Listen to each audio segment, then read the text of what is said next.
Once upon a time, there lived a great king who was very wealthy. He had many children and had a kingdom that was far greater than that of any other king in his time.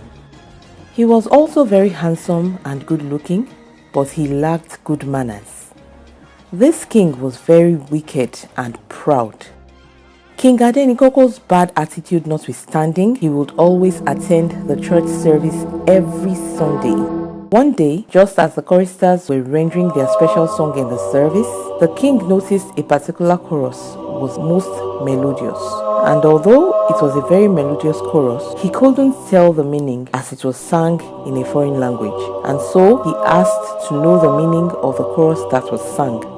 Someone translated it for him, saying, "He removed the high and mighty from his throne, and he raised the poor." On hearing this, King Adenikoko became very angry. His eyes became very red with anger, even as he broke out in sweat. He turned to the other person sitting next to him and said, "Remind me by the end of this service to teach these fools wisdom. No wonder they have been singing in a foreign language all this while, when in fact they have been insulting me.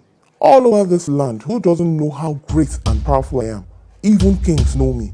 The Bales give honor to me.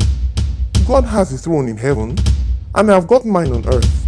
I can't possibly remove him from his throne, and I'm very sure he can't remove me from mine." This was how the proud king bragged about his kingship, forgetting the power of his creator. But God saw his attitude and heard his words. He laughed and said to the angel before him, "Did you hear what this foolish king is saying? He has forgotten his creator in spite of all I have done for him. There is no day that I don't get to see this foolishness from these beings whom I have created, but I have mercy on them and do not punish them as much as I should because I created them. They seem to always forget that there is nothing I can't do. This king has just spoken foolishly, and I should take his life right away so that he should cease to exist. But I won't do that. No, not now." And so God instructed his angel to go and take Adenikoko's place as king and demote him to the position of his servant until he learns his lesson and repents. Right away, the angel did as he was instructed. Almost immediately after King Adenikoko finished making his threats, he fell into a deep sleep right there in the church. This was the doing of the angel as he transformed the foolish king into a raggedy looking person, and he himself was transformed into the image of the same king. He moved the now raggedy looking person to another place and maintained his position as the king so that no one knew what was happening. In fact, it wasn't as if anything happened anyway.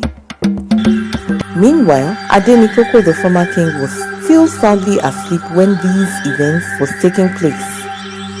The church service soon ended and everyone, including this new king, left the church and went to their respective homes, and the church gatekeeper locked the door of the church.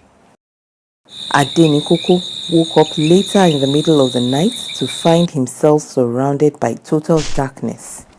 He groped around for a while, bumping into furniture here and there, till he somehow fumbled his way to the entrance door of the church. Then he started banging on the door even as he was yelling on top of his lungs for someone to open up for him to come out.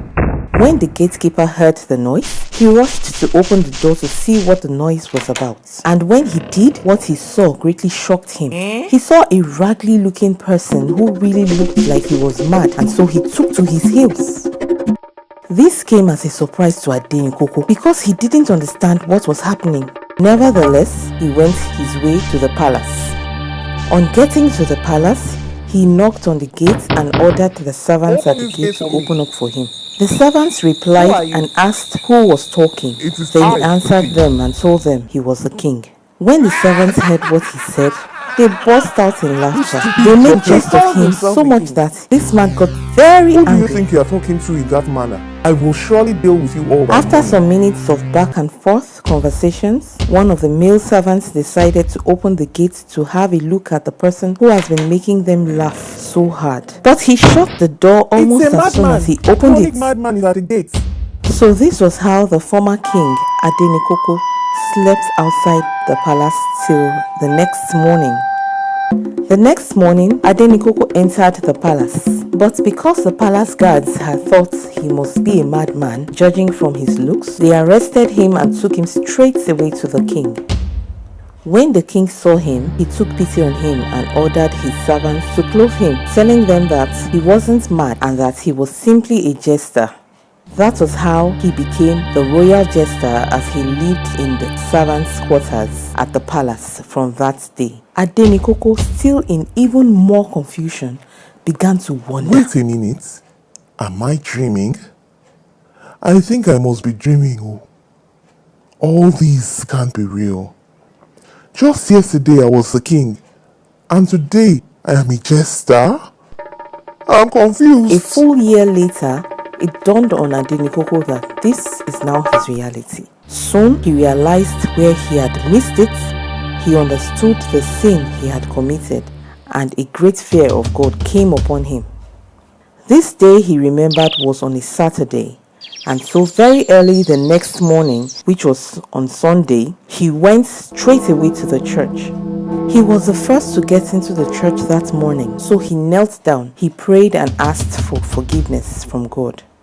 During the church service, when it was time for the choristers to render their special song, Adenikoko listened very carefully to hear again the part of the song where they'll sing the chorus that was translated for him the other day. He removed the high and mighty from his throne, and he raised the poor. As soon as the choristers started singing the chorus, he shouted on top of his lungs. He shouted so loud that everybody in the church laughed so hard, but it didn't bother him, for he thought to himself, I understand the situation of things now. I don't mind you all laughing at me. I might look stupid now before you all, but I shall be pardoned and raised up by tomorrow. Soon after the church service ended, and everyone went to their various homes. When everybody had left, Adenikoko went to humble himself before the altar and prayed fervently with his whole heart to God. After this, he left. No sooner had he gotten home than the king sent for him. And when he presented himself before the king ordered all his subjects to leave them alone, which they all did. After they were left alone, the king got up from his throne, locked up all the windows and doors of the room, and the entire room was in total darkness. Soon, the sound of footsteps were heard as of 1,000 footsteps, and the room began to shake. Suddenly, there was a great calm, and everywhere became quiet. Then the room brightened with great light, so that when Adenikoko lifted up his face to see, the king was transformed into an angel. Adenikoko became greatly afraid, but the angel comforted him and explained everything to him. Afterwards, Adenikoko was pardoned and restored to his position as king. Now, King Adenikoko greatly feared God and repented of all his past deeds. This was how the once proud king became a great and wise king. The